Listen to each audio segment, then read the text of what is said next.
Lydie, bonjour. Oui, bonjour. Bonjour Brigitte Lahaye, bonjour Hugues Rennes.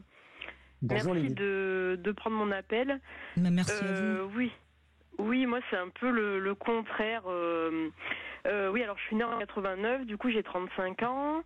Et en fait, quand j'étais petite, j'ai été très vite attirée par le judo, les jeux vidéo, enfin voilà, un peu tout ce qui est garçon, quoi. Oui. Donc on m'appelait, voilà, le garçon manqué. J'étais un garçon manqué. C'est vrai que très vite, je voulais plus mettre de robe, donc je m'habillais un peu en short, enfin un peu en garçon. Et en fait, ça m'a, comment dire, très vite, je n'aimais pas être une fille.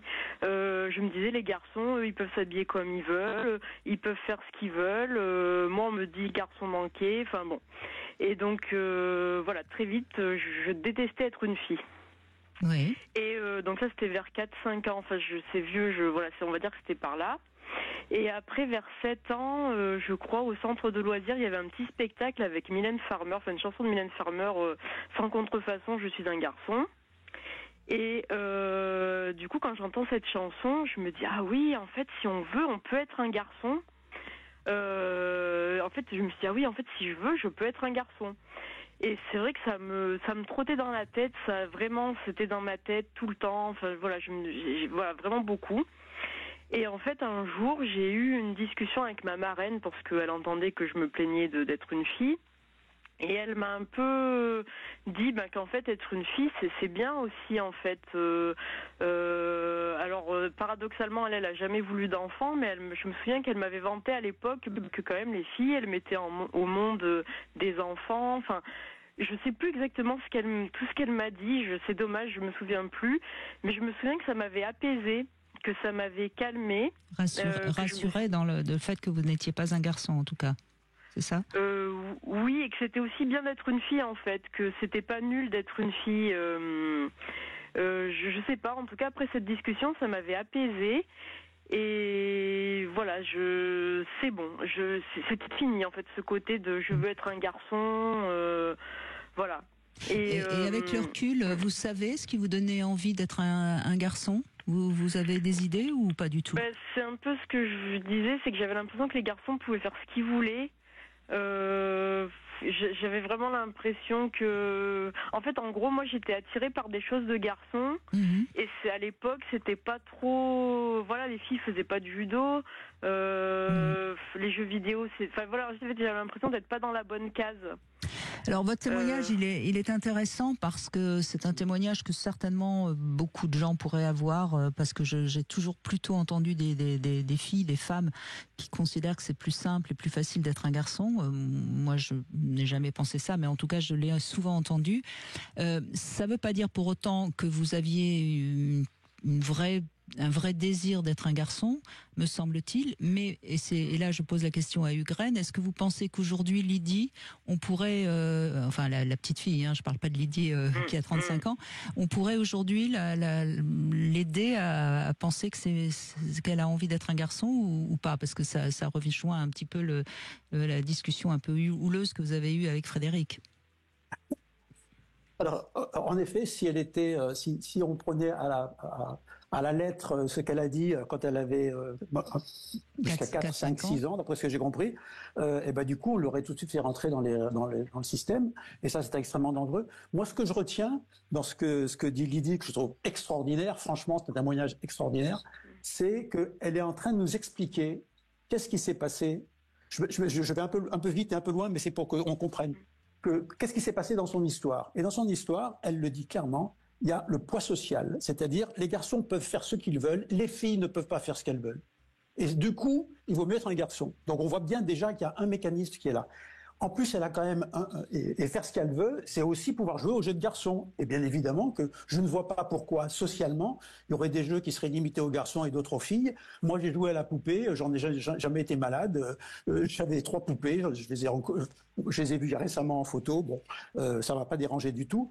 Et donc, ce qu'on sent bien, c'est qu'il y a eu vraisemblablement dans l'histoire des injonctions parentales, des injonctions sociétales qui ont fait que la conclusion de Lydie, c'était il vaut mieux être un garçon.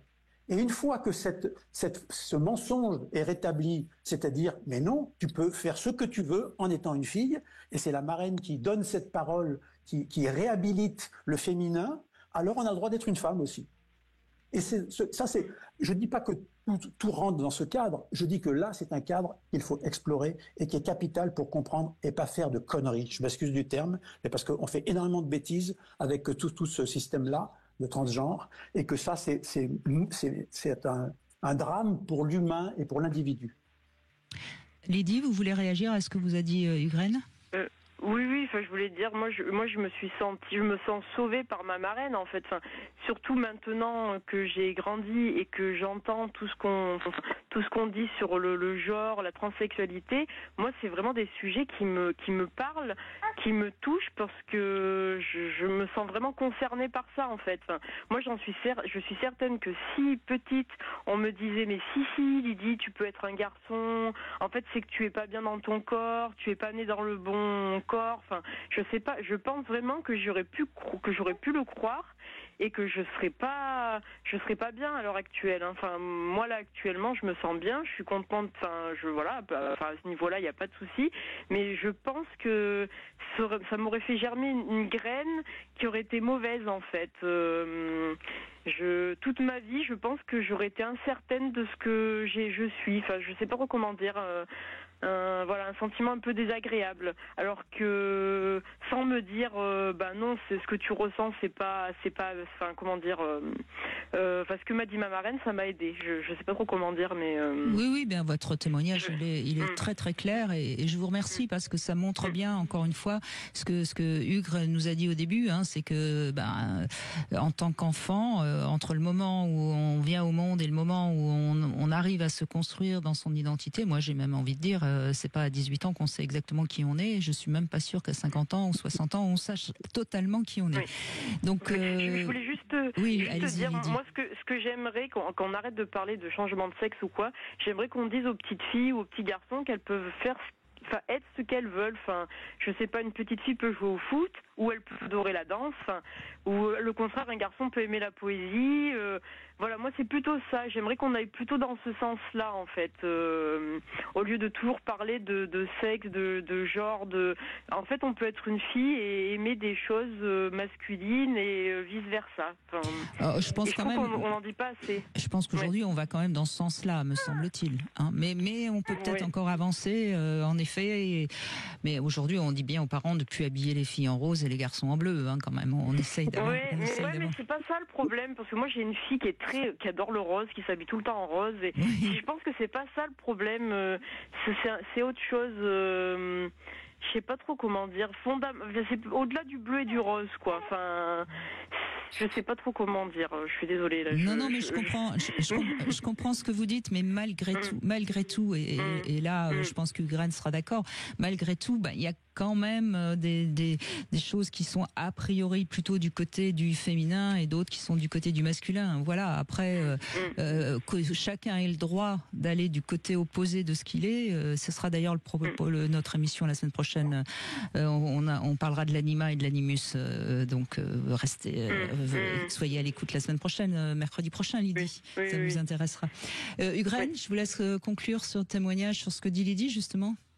Oui, je vais juste répéter un petit peu ce que j'ai dit, c'est qu'en fait, il y a le problème de la réalité biologique et puis de tout ce mouvement qu'il faut faire pour bien vivre avec cette réalité biologique, si possible.